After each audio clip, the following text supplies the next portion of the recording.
Excuse me, I'm about to have a friend for dinner as this poor doctor walked by. I'm about to have a friend for dinner, but Hannibal Lecter.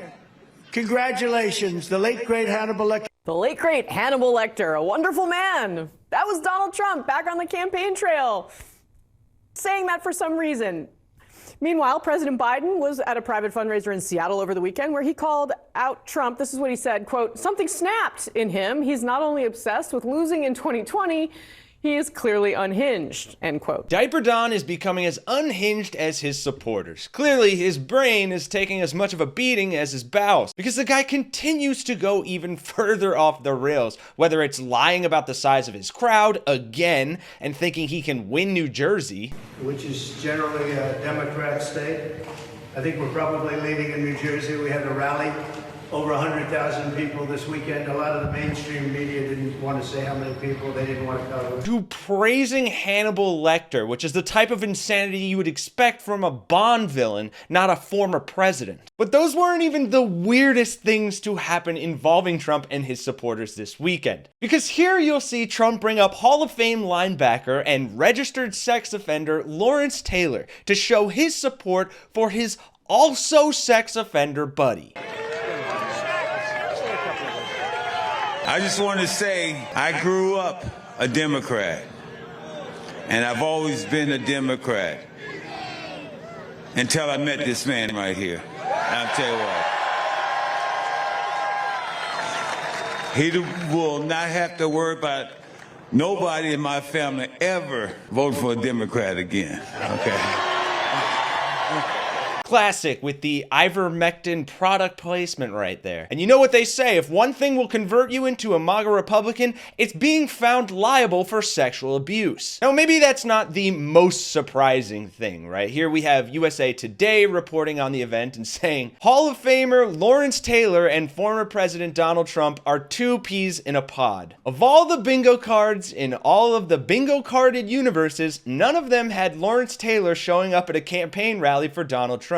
This isn't the weirdest thing to happen involving Trump. That list is long. It would stretch across oceans. This was, however, up there. A Hall of Fame linebacker who is a registered sex offender stumping for Trump, who was found civilly liable last year for sexual abuse. It is impossible to make this up, but it's also America in 2024. This is the company that Trump keeps, people. Lawrence Taylor was charged with statutory rape for soliciting prostitution from a 16-year-old, which he pled down to 2 misdemeanor charges and had to be registered as a sex offender, on top of facing drug and tax evasion charges in the past. But you know, Trump is also a civilly liable rapist, so birds of a feather, I guess. I mean, this guy has more pictures with sex offenders than with his own family. Just the good old party of family values really showing their true colors yet again. And I've said this before, I'll say it till I'm blue in the face, but it truly blows my mind how anyone with half a functioning brain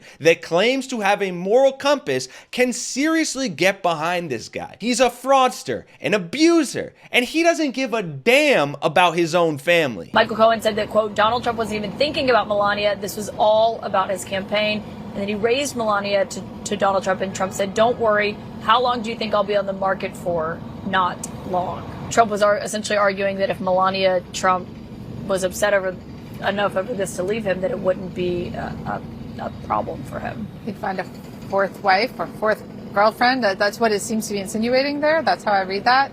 Yeah. It's a pretty callous comment. Donald Trump was saying, not only am I not also worried about Melania and the campaign, I'm not worried about Melania Trump's reaction to this at all. I'm only worried about the campaign. That is what Michael Cohen is testifying in front of the jury right now. Of course he doesn't give a damn about Melania. He even held a Mother's Day event yesterday, and she was nowhere in sight.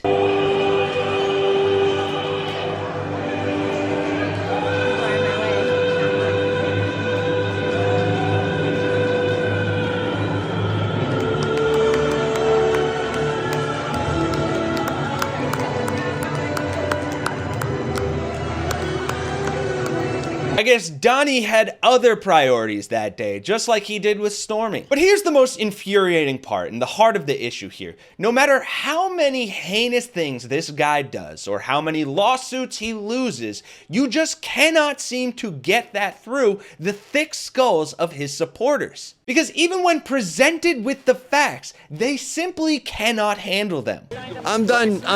If you're just gonna troll me like that. I'm not trolling. People like Tucker Carlson and Donald Trump made massive claims about Dominion and voter fraud, but when they brought that to court, they lost again, and they lost $800 million. Fox News even fired Tucker Carlson after text came out saying he didn't believe the election fraud himself. That whole lawsuit between Dominion Machine and Fox News is a fake lawsuit. Why? How so?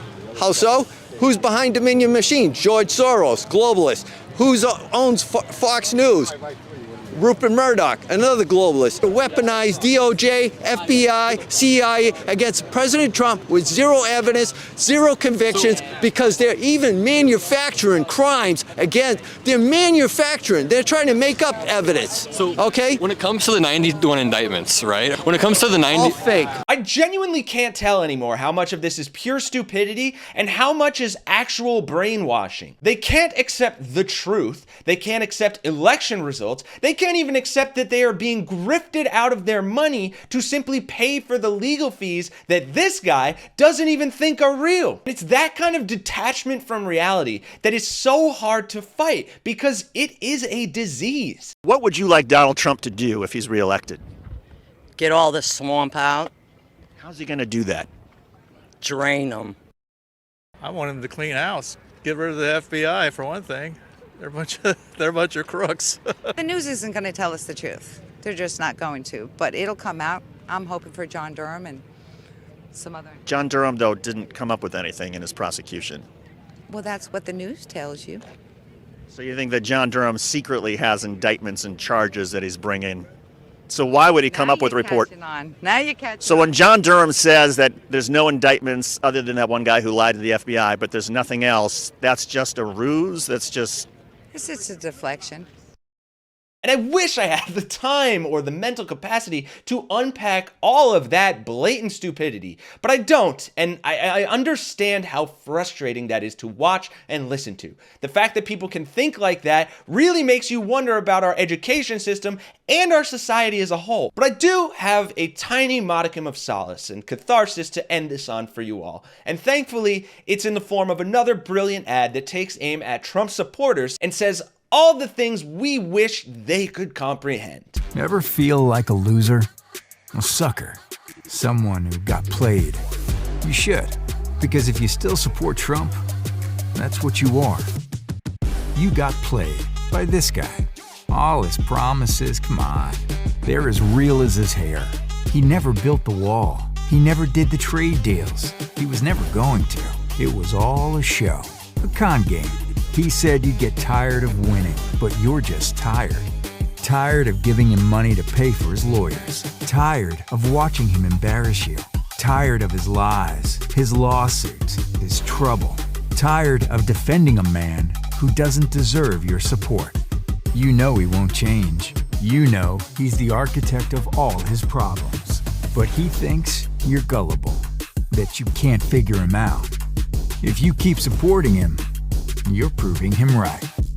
And we'll end on that high note, courtesy of the Lincoln Project. And please, let me know in the comments if you think that or any of Trump's atrocious behavior will ever get through to the MAGA morons. And if not, I'm genuinely curious. How do we get through to these people? Or are they simply lost causes that we have to sit and let fester like some kind of tumor on society? Because that kind of stupidity certainly does not feel benign. Thanks for watching, folks. Please drop a like if you enjoyed the video, subscribe to the channel if you're new here, and let us know your thoughts in those comments down below. We greatly appreciate your viewership and your support of the channel. Unfortunately, YouTube does tend to demonetize our videos when we cover controversial topics like these, so if you like what you're seeing and would like to support the work we're doing here, please consider supporting us on our Patreon at the link in the description. For Really American, I'm Kenny Hesse, and I'll see you all in the next one.